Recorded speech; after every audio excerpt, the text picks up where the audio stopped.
Hello there, I'm Rylan. And recently, ChumpchangeXD, Red Panda Mining, and a guy who goes on Discord by the name of Yeti, who is extremely smart in the field of IT and hacking, they live streamed together, and I'll link that live stream down in the description below, to dissect the 100% LHR Unlocker to find out if it was a virus, and it totally was. It was a horrible virus. And I'll put on screen all, I think it was 17 viruses in total that they found in it, and I'm going to be going over analyzing each virus to see what they actually do. And if you notice behind me, I actually have notes of everything that I've written down. I'll put all these notes down in the description so you can read through it as well if you'd like to. So yeah, let's hop in. So typically a software like this is usually made by a developer themselves and then set out there for the public, or malware like this, I guess. And by the way, the hacker's probably watching this right now, so hello there.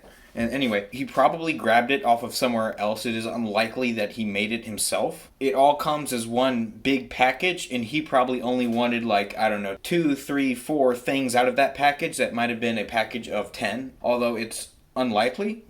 Maybe, but we just don't know. So yeah, just keep that in mind when we go over all of these viruses, that not all of them may have been utilized. So this list here is from virustotal.com, and what that is you take the virus and you upload it to them, and they dissect it and give you a report on it. I just recently found out about this website myself, going through my own virus dilemma, but that's another story for another time. This website takes multiple malware and virus detecting software such as Defender, McAfee, Norton, and then scans the file with all of these different softwares to find, and then that's what the report is. So one thing that shows up twice is FileRepMalware.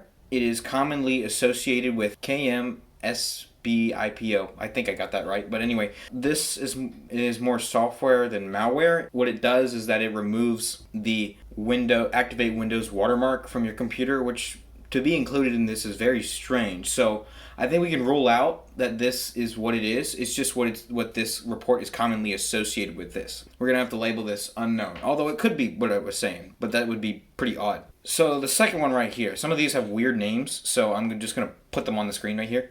The one that starts with Gen N Zemci, I can't pronounce that, but anyway, that is a backdoor into your computer. Basically, that just gives access to the hacker on what they can do, and so they would be able to infiltrate your computer and do whatever they want, basically. So Trojan.downloader.net324. This is a Trojan, so it masks itself on the computer. Well, if it has Trojan in the name, it's Trojan. It has spyware on it, so it sees what you're doing and then sends that to the hacker.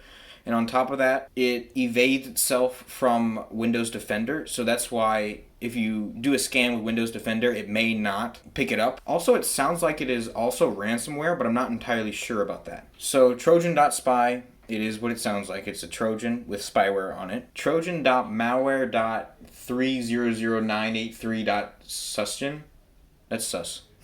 What it does is it disguises malicious programs as Windows programs. So Defender just goes, I'm going to give this guy complete access to so-and-so, whatever it needs, because it just thinks it's Microsoft themselves or Windows or a quiet background update. Arteris Trojan, I think that's how you say that, is something that limits the user's actions. It's probably tied with ransomware. So you couldn't go in your documents and then edit your current documents. It has the ability to lock you out of your computer, basically. You might be able to log in, but you're not going to be able to mess with your files. Or even open Google. It may limit you to not do that either. The one entitled malicious is just all that it knows is that it's probably malicious, and we don't know anything else about it. Generic MLPUA. Now that's, out of my research, I've determined that it's a form of ransomware. So that could be those two other files, Arteris Trojan and generic MLPUA, could be related somehow, and they could be working together. The next one, generic Trojan, and a whole bunch of letters and numbers. If something says generic Trojan in a report, what that probably is a Trojan that is either so new or so obscure that we just don't know anything about it. It's undocumented, but we know it's a Trojan, or that it could be one. So it probably is doing something. Win/malicious confidence 60% W. All these file names are odd, but anyway. From my research, this really isn't malware. It displays pop-up ads. It can hijack your browser, just things like that. An article that I found, by the way, all articles to everything is linked down in the description. Described it as crapware, which I think that's kind of funny, but you know, it's not. You don't want that on your computer, regardless. The next one, VHO Trojan Downloader .msil.serif.gen. Now, what this does, this goes out and downloads a file without you knowing or you giving it permission to. So it reaches out to another server and downloads whatever other malicious files it can from there. Artemis, and then a whole bunch of letters and numbers. Now, I've determined that this is probably the same thing as generic Trojan because the letters and numbers line up almost exactly. It's just that there's 3D FD at the end of the one that doesn't say Artemis. They're probably both the same thing. It's just that it's getting reported twice again, like the FileRepMalware. The next one, Trojan Win32 sabsic.fl.b!ml. This is the meat and bones of it. This can do a whole bunch of things. Now, I highly recommend you go down in the description and click the link and visit the article that describes what it does. But I'll tell you a few things that it can do. It provides another backdoor for the hacker. It can hide applications. It steals information and sends it to the hacker. So like your passwords and stuff like that. It has the ability to use PowerShell in your computer. So it can run scripts in your computer. It creates hidden system files. And also it tries to detect and to see if it's in a virtualized environment. So if somebody's running tests on it, it may detect that and like shut itself off like, oh yeah, I'm totally doing what I'm supposed to do. Although it's unlikely that's what it was used for in this case. This malware is probably what was used out of all of them.